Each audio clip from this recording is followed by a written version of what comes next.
Okay, so the standard form of a function is actually x minus h all square. And you know what? I might have said plus h, so not sure. But if I did, it is minus. And then it's y minus k all square. And that's equal to r square. All right, so we're taking your h, your k. Because it's outside of the equation, we are not changing the sign. So we're just simply filling information in. X minus 5 square plus y minus 3 square, and that's equal to 1 square. To tidy this up, it's going to be x plus 5 all square plus y minus 3 all square is equal to 1. And that's the answer. All right, I know I showed you guys how to graph this, so I am not going to repeat that part of it. All right, so just want to get to question number 10. Was it? Oh, let's look at question number 9. This one was a little bit trickier also.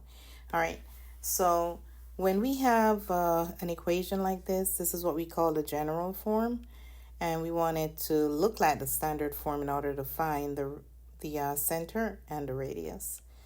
So how do we let it look like the standard form? We in sense will need to use completing the squares.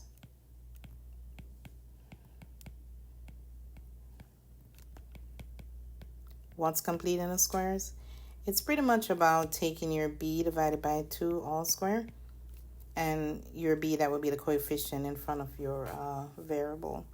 All right, so just to repeat, standard form, x minus h all square plus y minus k all square, and that's equal to r square. So to write this, I'm going to start by doing x squared. I'm going to move my x to the same side as or beside my original x. But then what I normally do is just put a box like this. And then I know that it's my b divided by 2 all squared that's going to go in this box. And then I have plus my y squared plus 4y. Going to repeat the process. I'm going to have a box. And it's going to be my b divided by 2 all squared that goes here. Whatever the result is for that portion, it's going to be added to the other side.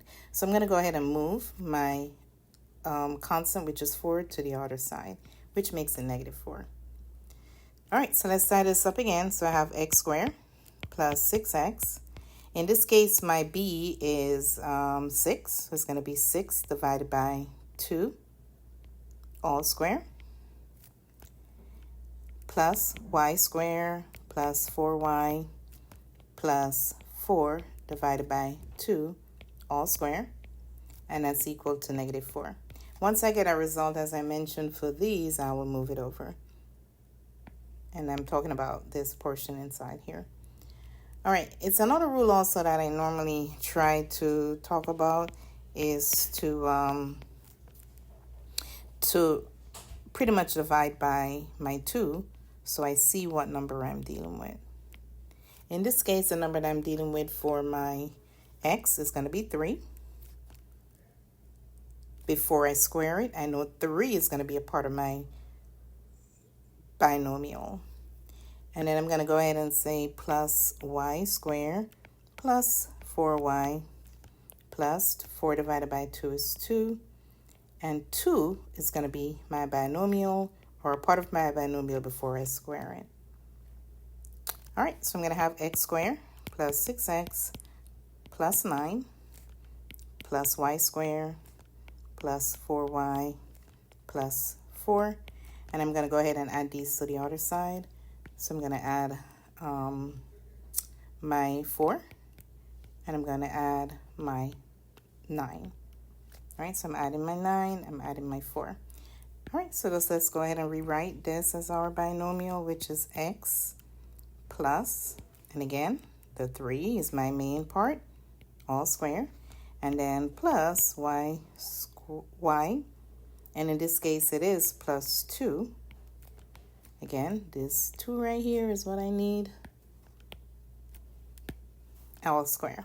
And then that's going to be equal to actually 9 because -4 plus 4 cancels each other out. My radius, which is r squared, is 9. So therefore, if I do a little sidebar just to show you, r squared is equal to 9. Therefore, r is equal to the square root of 9. So r is equal to 3. All right, so my equation, x plus 3 all square plus y plus 2 all square is equal to 3. That's my answer. What are my centers? It's inside the equation, so h comma k is going to be, change my sign, -3 comma -2. And the radius r is going to be equal to 3. I'm also not going to graph this part of it because you should know by watching the videos or the Alex practice that first you go to -3, -2 for your center, and then it's 3 units all around. All right, I want to take a look at quickly number 10. No, I don't really want to graph number 10. It's the same concept that I just explained. Your center in this case is the opposite, so it would be 4, comma, -2. That's your center. Your radius, which is your r squared, is equal to 4. So therefore, r is going to be equal to 2. And then you just plot the same way. Find your center.